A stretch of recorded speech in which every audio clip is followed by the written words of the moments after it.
Evangelho do segundo domingo do tempo da Páscoa, ano C, João, capítulo 20, versículos 19 a 31. Ao anoitecer daquele dia, o primeiro da semana, estando fechadas por medo dos judeus as portas do lugar onde os discípulos se encontravam, Jesus entrou e, pondo-se no meio deles, disse: "A paz esteja convosco." Depois dessas palavras, mostrou-lhes as mãos e o lado. Então os discípulos se alegraram por verem o Senhor.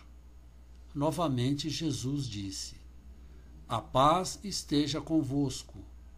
Como o Pai me enviou, também eu vos envio." E depois de ter dito isso, soprou sobre eles e disse: "Recebei o Espírito Santo. A quem perdoardes os pecados, eles lhes serão perdoados. A quem os não perdoardes, eles lhes serão retidos." Tomé, chamado Dídimo, que era um dos 12, não estava com eles quando Jesus veio. Os outros discípulos contaram-lhe depois: "Vimos o Senhor."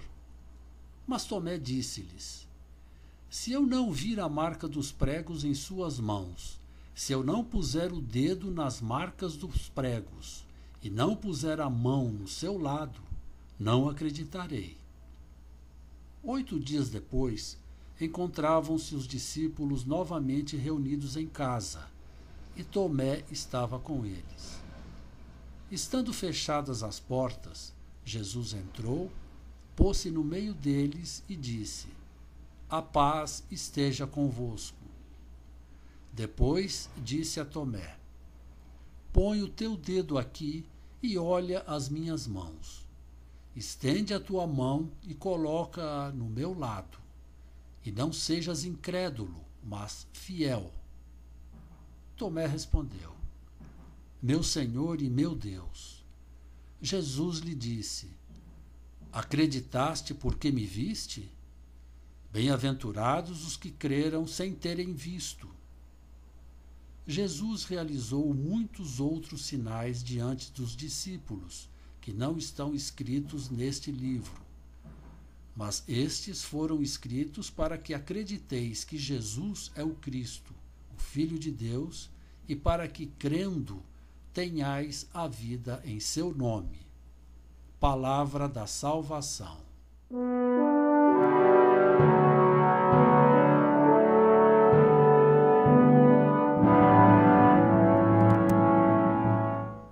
Aos domingos à tarde, as primeiras comunidades cristãs se reuniam para celebrar a ressurreição de Jesus, a vitória da vida sobre a morte, pois foi na tarde do domingo da Páscoa que Jesus, ressuscitado, apareceu aos discípulos. Porém, a condição em que eles estavam reunidos, fechados atrás de paredes, não era condizente com a liberdade e a vida, e sim com a opressão e a morte, pois as portas estavam trancadas e sentiam muito medo das autoridades dos judeus. Para Jesus não existem barreiras. Ele entrou, ficou no meio deles e fez a mesma saudação da sua despedida: "A paz esteja com vocês", para tranquilizá-los, pois ele já estava ali e a presença dele trazia segurança aos seus seguidores. Jesus ainda trazia no seu corpo as marcas do seu sofrimento e as apresentou como testemunho da vitória da vida e, ao mesmo tempo, sinais da injustiça. A alegria dos discípulos ao vê-lo foi transformada em disponibilidade, e Jesus soprou sobre eles o seu Espírito, dando-lhes nova vida, nascendo então a comunidade dos seguidores de Jesus, aos quais ele confia sua própria missão. O sopro recorda Gênesis, capítulo 2, versículo 7, o sopro vital do Deus que comunica a vida.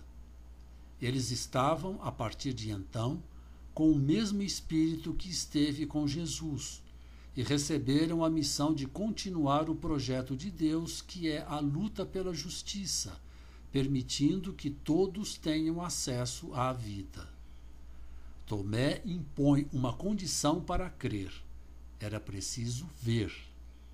O fato dele não ter acreditado nos discípulos quando disseram que Jesus estava vivo e que tinha ressuscitado não faz dele uma pessoa menos importante, pois o importante não é ter estado com Jesus antes de sua morte, e sim viver a vida que nasce da ressurreição, assumindo o projeto de Deus como uma opção pessoal. Jesus se dá a conhecer primeiramente apenas para alguns, pois todas as gerações futuras o conhecerão e acreditarão na ressurreição somente pelo testemunho de poucos. Tomé, ao encontrar-se com Jesus, faz a sua profissão de fé: meu Senhor e meu Deus. Esta é a primeira vez que Jesus é chamado de Deus, depois do prólogo, início do Evangelho de João, motivo de sua condenação. Jesus diz que são felizes aqueles que não receberam provas concretas da sua ressurreição, e sim os que creem porque aceitam o testemunho da comunidade. E isto está ao alcance de todos e serve para despertar o compromisso da fé, experimentando a vida que Jesus veio trazer.